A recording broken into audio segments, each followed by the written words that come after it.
the Northeast Development Commission is training 150 youths on skills acquisition to prevent them from being lured into terrorism by Boko Haram insurgents. The Commission says it's part of the government's program to lift 100 million people out of poverty. Our Rice correspondent Nisi Gabriel reports. The Northeast region has been ravaged by the deadly activities of the Boko Haram insurgents, causing suffering and hardship on the people. In a rebuilding effort, youths across the 6 Northeast states are being trained on automobile repairs and maintenance to get them off the streets and become employers of labor. We are graduating 76 out of 150. We have signed an MOU with the Fan Center to train. And looking at the graduates, looking at what they did, it cut across almost 6 sections of mechanical things has to do with cars. We have the engine repairs, electrician, all that kind of thing. So empowerment is very, very important for people to get back to job and was get engaged. Youth, as you know, form a large proportion of our population anywhere in the world, especially in the Northeast. Northeast, for instance, for the past 12 years has gone through a lot of distraction. School have been disrupted, workplace destroyed, and so on and so forth. A number of the unemployed as well as youth are increasing. So we thought we must, and also the formal job, either from the public or private sector, is becoming very minimal. So people should be made to be self-employed. The graduates of the Peugeot Automobile Nigeria Technical Skills Acquisition Program say they are ready to contribute their quota to national development.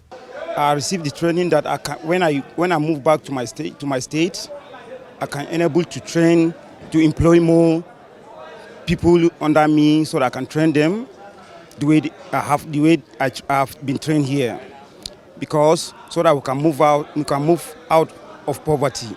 This commission has tremendously impacted in our life, in changing the life of my life, more especially the entire youth from the region. They had 3 months of rigorous training in various fields of the automobile sector, and they have been urged to use the skills acquired to impact other unemployed youths in the zone.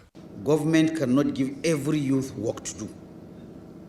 So the best that the government can do, and its agencies like the NEDC, is to make sure that you are put on a position.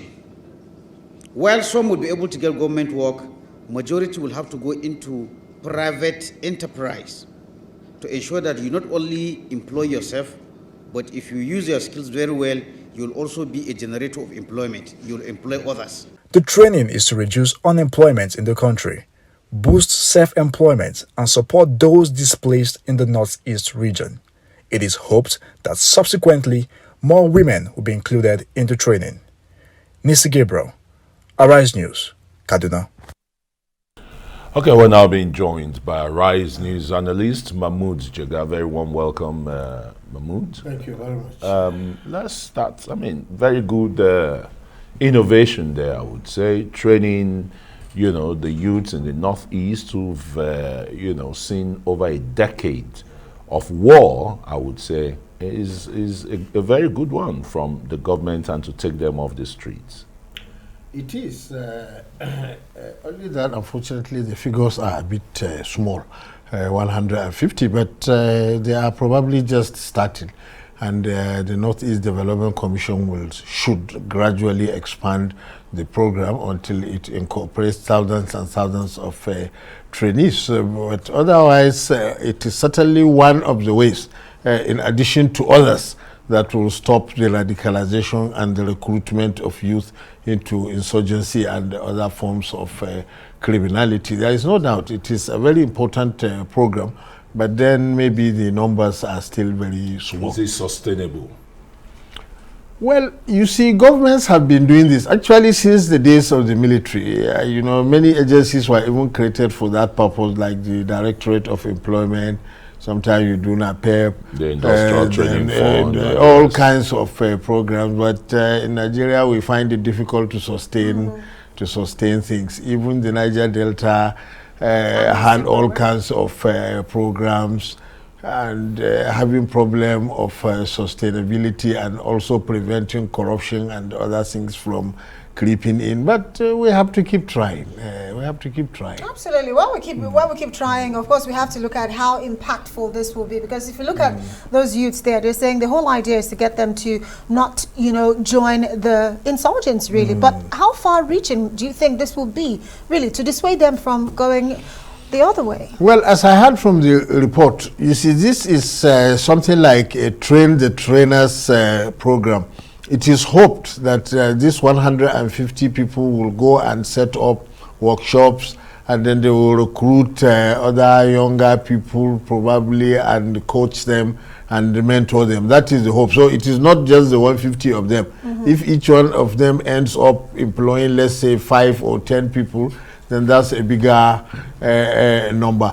One of the allegations made in the early days of Boko Haram was that the late Boko Haram leader Mohammed Yusuf used skill acquisition and small empowerment programs to recruit some young people. He gave them wheelbarrows, sometimes sewing kits and things like that. So any small thing would help. Otherwise, if youth are just sitting there, they have so much energy, no skill, nothing to do, and somebody comes and says 10,000 naira, let's go start shooting. Of course, the nexus between poverty and insecurity, you cannot deny it, really. And talking about insecurity, let's look at southern Kaduna and the fact that the killings is continuing unabated. And right now, the youths and even the women, they are calling on the federal government to step in, because they say they've actually passed more or less a vote of no confidence on the government of Governor Nasser El-Rufai. Well, the complication here is that all the security agencies are federal to begin with. So, although governors can play a role in intelligence gathering, in community mobilization, in offering advice, in granting support to the security agencies, but let's not forget that essentially all the security agencies are federal. So to that extent, probably there is a limit to what any individual governor can do. I agree that in the case of Kaduna State, the governor probably compounded the situation with some of his utterances, which were not very sensitive. Okay, but then what we have also noticed about the banditry is that when the security agencies, put pressure in one state, they easily move to another state, and it looks like this is the turn of Kaduna State.